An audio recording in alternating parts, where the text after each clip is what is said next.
Wanita itu melihat seorang gadis yang sedang makan. Dia mengambil bawang daun dari sup satu persatu. Tiba-tiba dia teringat akan putrinya yang hilang selama 13 tahun. Dia juga tidak suka makan bawang daun dan alergi terhadap makanan laut. Pada saat itu, gadis itu memakan olahan seafood. Tiba-tiba dia merasa gatal di tubuhnya, ternyata dia alergi. Akhirnya dia segera diperiksa oleh dokter dan ternyata tidak ada masalah serius. Sama sepertimu, Nyonya Gu. Dia alergi makanan laut. Jika dia minum obat dan beristirahat dengan baik, semuanya akan baik-baik saja. Apa, alergi makanan laut? Wanita itu mengaitkan perilaku aneh gadis itu saat makan. Yang tidak suka makan bawang daun ditambah dengan alergi makanan laut. Tiba-tiba dia menyadari bahwa gadis ini mungkin adalah putri kandungnya sendiri. Mungkinkah dia adalah anak yang selalu aku rindukan? Ternyata 13 tahun yang lalu, kampung halaman wanita itu mengalami gempa bumi. Anak laki-laki dan perempuannya terjepit di antara dua batu besar. Petugas penyelamat mengatakan hanya bisa menyelamatkan salah satunya. Karena mengangkat papan batu berarti meningkatkan beban di ujung lainnya. Ini akan meningkat secara berlipat ganda. Maka nyawa anak yang tertekan di sana akan terancam. Wanita itu menangis dan berteriak meminta penyelamat untuk menyelamatkan keduanya. Pada akhirnya, keduanya adalah anak kandungnya. Namun jawabannya tetap sama, hanya bisa menyelamatkan satu orang. Bagi seorang ibu, ini adalah keputusan yang paling menyakitkan. Saat wanita itu bingung memilih, mertuanya tiba-tiba datang. Selamatkan anak laki-laki. Selamatkan cucu laki-lakiku. Cucu laki-lakiku bisa melanjutkan keturunan. Mengapa harus menyelamatkan barang yang merugikan ini? Cepat selamatkan anak laki-laki itu. Jangan, jangan. Selamatkan keduanya. Jangan. Aku menyuruhmu untuk menyelamatkan cucu laki-lakiku. Jangan. Nian. Dan begitulah, wanita itu melihat putrinya terkubur di bawah, dan menggenggam erat jam tangan yang diberikannya. Perlahan-lahan, putrinya kehilangan tanda-tanda kehidupan. Pada saat itu, gempa susulan tiba-tiba datang. Tanpa pilihan, semua orang harus mundur ke tempat yang aman. Wanita itu enggan pergi, dia terus memanggil nama putrinya. Namun akhirnya dia ditarik oleh petugas penyelamat. Saat anak laki-laki yang selamat melihat foto adik perempuannya, dia menangis dan berteriak ingin mencari adik perempuannya. Karena terlalu emosional, dia malah pingsan. Wanita itu sangat ketakutan. Dia tidak makan dan minum selama 8 hari 8 malam. Anak laki-laki itu baru saja bangun. Namun dia terus-menerus mengucapkan bahwa dia ingin mencari adik perempuannya. Wanita itu juga sangat merindukan putrinya sendiri. Maka dia pergi ke panti asuhan untuk mengadopsi seorang putri. Tidak disangka, begitu dia keluar, dia bertemu dengan putrinya sendiri. Putrinya tidak terluka parah, tetapi saat ini dia kesulitan bergerak. Dia terus menundukkan kepala dan melihat jam tangannya. Putrinya juga tidak terlalu memperhatikan orang-orang di sekitarnya.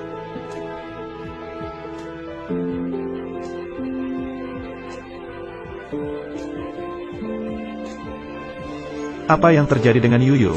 Apakah kamu tidak enak badan? Yufei bahagia. Yufei memiliki seorang ibu sekarang. Baiklah, ayo pergi. Mama. Ayo, Yufei, naik mobil. Mama, ada apa? Mungkin hanya salah dengar, ayo pergi.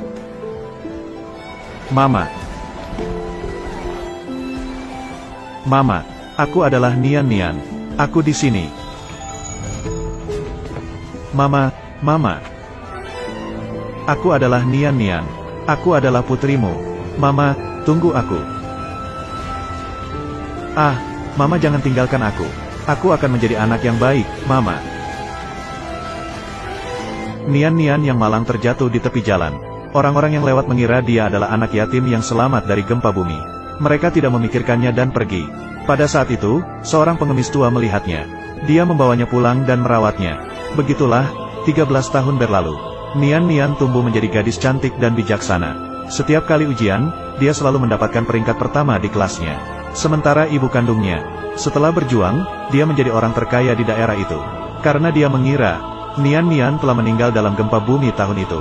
Maka dia memperlakukan anak angkatnya seperti Nian untuk diperhatikan dan disayangi. Menyebabkan anak angkatnya menjadi nakal dan semena-mena. Kejadian yang menarik adalah, Nian dan anak angkatnya bersekolah di sekolah yang sama. Karena keadaan keluarganya yang miskin, dia sering diintimidasi oleh anak angkatnya dan sekelompok temannya. Setiap kali, Nian hanya bisa menahan dengan diam-diam. Pada saat itu, saudara laki-lakinya juga datang ke sekolah ini. Dia melihat jam tangan yang dipakai oleh Nian.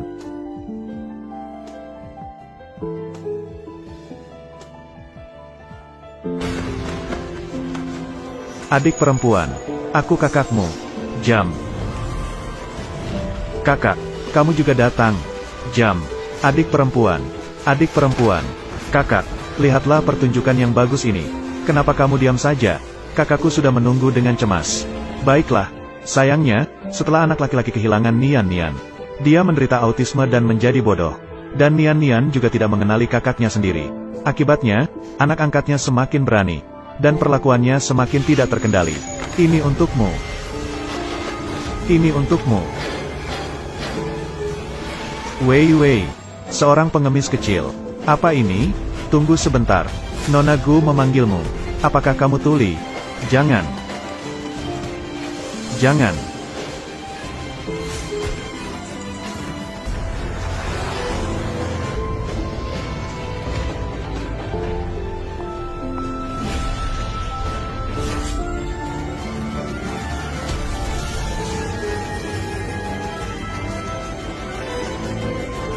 Siapa yang berani mengganggu anak perempuanku?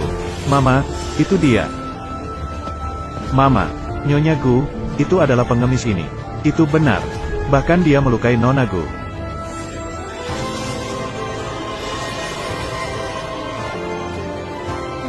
Mama, itu dia. Aku memberimu kesempatan untuk mengurus pengunduran dirimu. Itu bukan aku. Aku tidak melakukannya. Mama, adik perempuan, percayalah. Aku tidak akan melepaskan mereka yang menindas adikmu. Aku. Mulai hari ini, aku tidak ingin melihatnya lagi. Aku tidak akan membiarkannya. Nona, tenanglah. Hei, gadis kecil. Cepatlah pergi. Beritahu orang tuamu. Beraninya kamu mengganggu Nona Gu. Siapa yang memberimu keberanian? Jangan.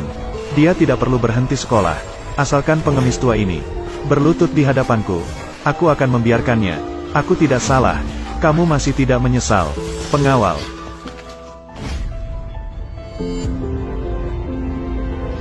Nona Gu, aku berlutut padamu.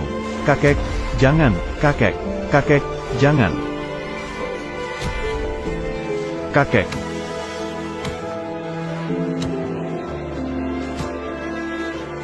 Kakek. Sudahlah, ayo pergi. Adik perempuan. Kamu tunggu saja.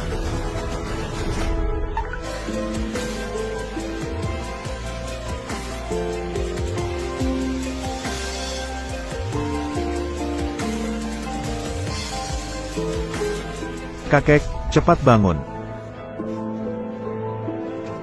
Kakek, Wei Wei. Kakek tidak berguna.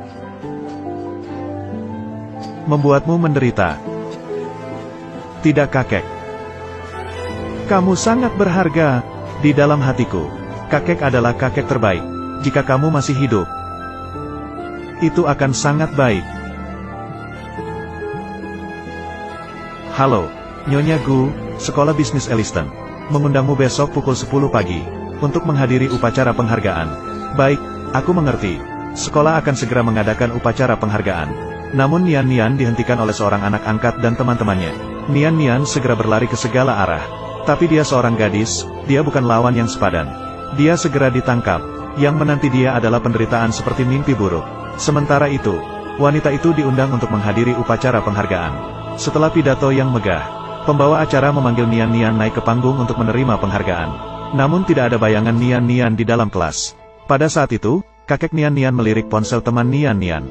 Setelah melihat video Nian-Nian dipukuli, dia bertanya di mana Nian-Nian berada saat ini. Dengan marah dan cemas, dia segera menuju kolam renang. Pada saat itu, wanita itu juga melihat foto Nian-Nian. Yang dia kenakan di lehernya adalah jam tangan warisan neneknya. Perbesar itu.